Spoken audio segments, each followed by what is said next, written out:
السلام علیکم دوستو، امید کرتا ہوں آپ خیریت سے ہوں گے۔ آج ہم بات کریں گے اس شخص کی جو آپ کو ویڈیو میں نظر آ رہا ہے۔ یہ کوئی طالبان کا کمانڈر یا کوئی افغانی نہیں ہے، بلکہ یہ اس آسٹریلی پروفیسر ٹیموتھی ویکس، جس کا نام جبرائیل عمر ہے۔ آج ہم اس کی کہانی آپ کو سنائیں گے کہ ٹیموتھی ویکس سے جبرائیل تک کا سفر ان کا کیسے ہوا۔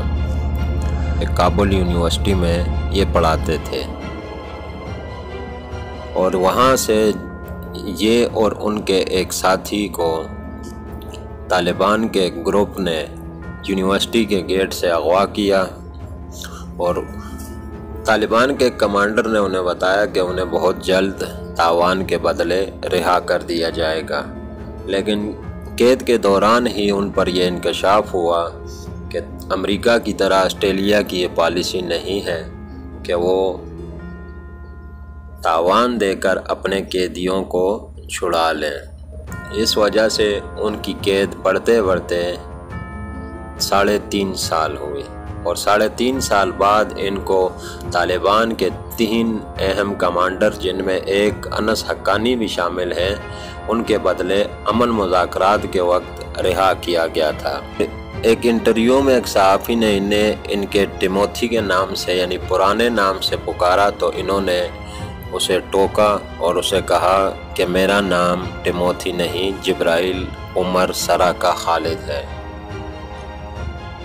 انہوں نے انہیں اپنا پاسپورٹ بھی دکھایا کہ میں نے سرکاری طور پر اپنا نام تبدیل کر لیا ہے، اور یہ اپنی کہانی بتاتے ہیں کہ حضرت عمر رضی اللہ تعالیٰ عنہ سے والہانہ محبت کی وجہ سے انہوں نے اپنے نام میں عمر بھی لکھا ہے، اور عیسائی ہونے کی وجہ سے جبرائیل علیہ السلام یعنی فرشتے کے بارے میں پہلے سے ہی ان کو معلومات تھی، تو جبرائیل بھی ان کے نام میں ہے۔ اور سراقہ بن جوشم رضی اللہ عنہ وہ صحابی ہیں جو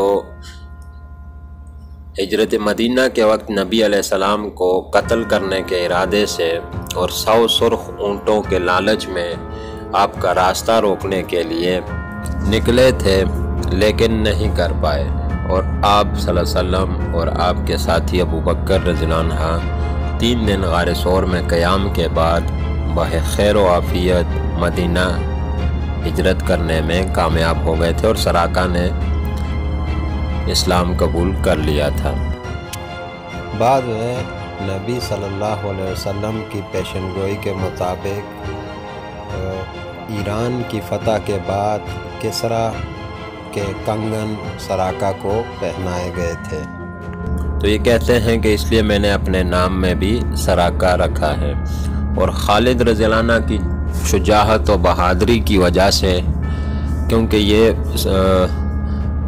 جبرائیل عمر بتاتے ہیں کہ میں فلسطین میں رہ چکا ہوں پہلے بھی، تو اس وجہ سے حضرت خالد بن ولید کے بارے میں بھی مجھے کافی علم تھا، تو خالد رضی اللہ عنہ کی بہادری و شجاعت اور جنگی مہارت کی وجہ سے ان کے نام میں انہوں نے خالد بھی رکھا۔ ان کا پورا نام جبرائیل عمر سراقہ خالد ہے۔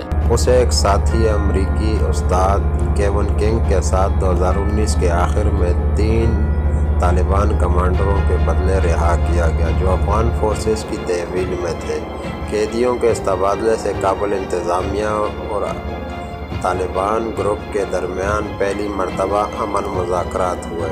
اقوام متحدہ کے مطابق تقریباً 20 سال قبل افغانستان پر امریکی حملے کے بعد شروع ہونے والے اس تنازع میں 1.5 لاکھ سے زائد افراد ہلاک ہو چکے ہیں، جن میں سے زیادہ تر عام شہری تھے۔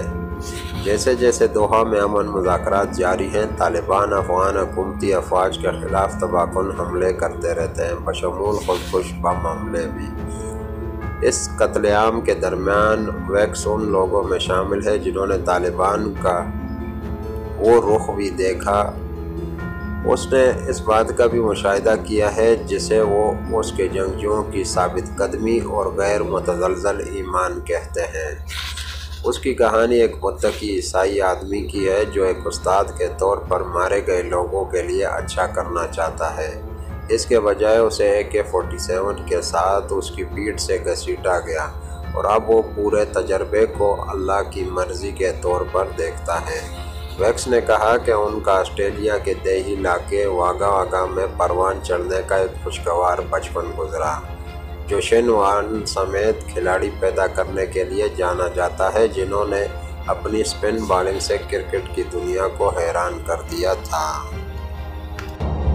جہاں اس نے اپنے 2 چھوٹے بہن بھائیوں کے ساتھ ندی کے کنارے کھیلتے ہوئے ان گنت دن گزارے۔ میرے والد کی والدہ نے دیوار پر فارسی قالین بچھایا ہوا تھا، اس میں مشرق وسطیٰ کے ایک ملک کا منظر دکھایا گیا تھا، یہ یا تو ایران یا افغانستان سے ہو سکتا ہے۔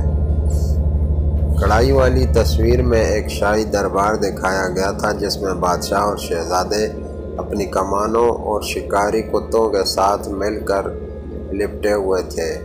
وہ مجھے ان کرداروں کا استعمال کرتے ہوئے کہانیاں سناتی تھی تو یہ میرے لیے تصویر کی کتاب کی طرح تھا۔ ایک شوقین مسافر، ویکس نے کیمبرج یونیورسٹی برطانیہ سے تعلیم میں پوسٹ گریجویٹ ڈگری مکمل کرنے کے بعد تھائی لینڈ، فلسطین اور تیمور لیسٹے میں انگریزی زبان کے استاد کے طور پر 20 سال گزارے۔ امریکن یونیورسٹی آف افغانستان میں نوکری کے لیے اشتہار ملنے کے بعد اس نے درخواست دی اور اسے قبول کر لیا گیا۔ 2016 میں دبئی سے کابل کے لیے پرواز کرتے ہوئے وہ افق پر بلند ہوتے ہوئے پہاڑوں اور چاروں طرف بنجر زمین کی تزئین کو دیکھ سکتا تھا۔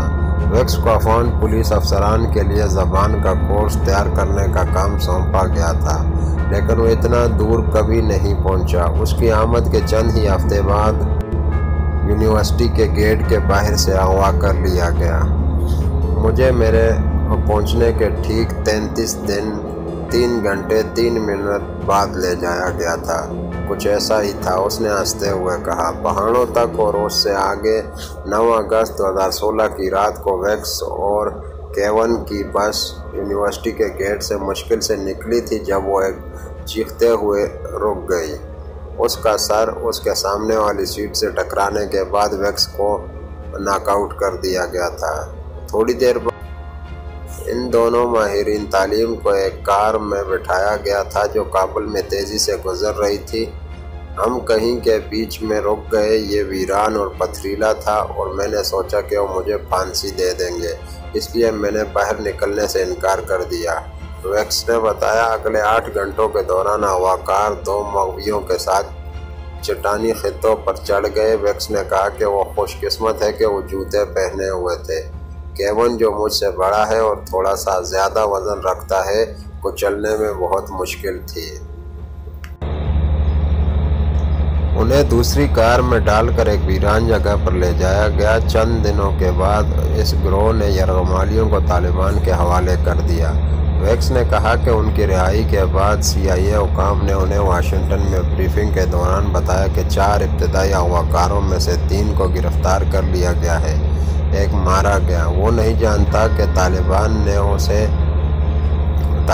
نے اس گینگ کو کتنی رقم ادا کی، لیکن ایسے متعدد واقعات ہوئے جن میں مجرموں نے افغانستان میں غیر ملکیوں کو تاوان کے لیے اغوا کیا۔ اگلے 3.5 سالوں میں ویکس اور کیون کو 33 بار مختلف مقامات پر منتقل کیا گیا۔ اس کے پاس اس کی تصدیق کرنے کا کوئی طریقہ نہیں ہے، لیکن اس کا خیال ہے کہ انہیں پاکستان کے قبائلی علاقے وزیرستان سمیت سرحد کے دونوں جانب مختلف قصبوں یا دیہاتوں میں رکھا گیا تھا۔ ان میں سے ایک جگہ جہاں وہ ہمیں لے گئے تھے مجھے سوئٹزرلینڈ کی یاد دلائی، جس کے پہاڑوں اور چھوٹے چھوٹے گاؤں، گھومتی ہوئی سڑکیں اور ناقابل یقین برف باری تھی۔ میں نے بعد میں تصویریں دیکھی اور وہ وزیرستان کی لگ رہی ہیں۔ سب سے زیادہ دباؤ کے لمحات اجرت میں منتقلی کے رش کے دوران تھے۔ یہ وہ وقت بھی تھا جب طالبان عسکریت پسند ویکس کو سب سے زیادہ مارتے تھے۔ کبھی کبھی ہم ٹویوٹا پک اپ ٹرکوں میں کمبل کے ڈھیر کے نیچے 20 گھنٹے تک رہتے تھے۔ طالبان کے پرتشدد حملوں سے گزرنا عموماً احکامات کی تشریح میں الجھن کا نتیجہ ہوتا تھا۔ زیادہ تر وقت ہم یہ نہیں سمجھتے تھے کہ وہ ہم سے کیا کرنا چاہتے ہیں۔ کیون کے لیے یہ خاص طور پر مشکل تھا کیونکہ وہ جزوی طور پر بہرا ہے، اس لیے آپ اس مشکل کا اندازہ لگا سکتے ہیں۔ جب صبح کے 4 بجے ہیں، ہیلی کاپٹر آ چکے ہیں، آپ کو سرگوشیوں میں ہدایات مل رہی ہیں، آپ کا سر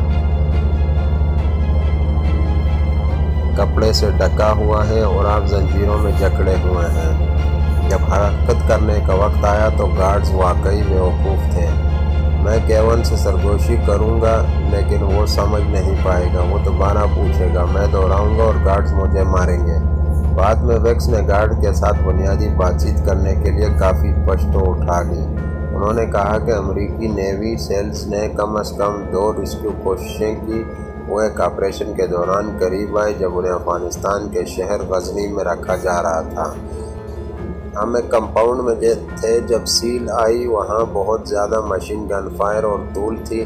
یقیناً طالبان نے ہمیں یہ نہیں بتایا کہ یہ نیوی سیل تھی، ان کا کہنا تھا کہ یہ داعش IS ہے۔ اپنی آزمائش کے آغاز میں ویکس کو طالبان کے ایک کمانڈر نے بتایا کہ وہ 10 دنوں کے اندر آزاد ہو جائے گا، لیکن امریکہ کی طرح آسٹریلیا کی بھی تاوان نہ دینے کی پالیسی ہے اور اس کی قید مہینوں اور پھر سالوں میں بدل گئی۔ کئی ہفتوں بعد اس نے کہا کہ اس کی آزمائش اسی طرح اچانک ختم ہو گئی جس طرح یہ شروع ہوئی تھی۔ اسے اور کیون کو نومبر 2019 میں رہا کیا گیا تھا۔ امریکی فوج نے انہیں گھر لانے کے لیے 2 بلیک ہاک ہیلی کاپٹر بھیجے۔ ایک بڑے دھول کے بادل سے 6 اسپیشل فورسز نکلی اور وہ ہماری طرف چل دیے، اور ان میں سے ایک میری طرف بڑھا اور اس نے صرف اپنا بازو میرے گرد رکھا اور اس نے مجھے تھام لیا اور کہا کیا تم ٹھیک ہو، اور پھر وہ مجھے لے کر چل دیا واپس بلیک ہاک پر۔ اس نے اپنی رہائی کے فوراً بعد کہا، جس لمحے سے میں نے دونوں بلیک ہاک ہیلی کاپٹروں کو دیکھا اور اسپیشل فورسز کے ہاتھوں میں رکھا گیا، میں جانتا تھا کہ میری طویل اور سخت آزمائش ختم ہو گئی۔ گزشتہ 1 سال کے دوران ویکس اپنے ٹویٹر اکاؤنٹ کے ذریعے امن کی کوششوں کی بھرپور حمایت کر رہا ہے، لیکن ان کے ٹویٹس، جن میں سے زیادہ تر پشتو میں ہیں، عسکریت پسند گروپ کے حق میں جھکائے ہوئے ہیں۔ ان کے ٹویٹر ہینڈل پر طالبان کے جھنڈے کی تصویر ہے۔ وہ اس گروپ کو اس کے سرکاری نام اسلامی امارت آف افغانستان سے پکارتا ہے، جسے عسکریت پسند اپنے آپ کو قانونی حیثیت دینے کے لیے استعمال کرتے ہیں۔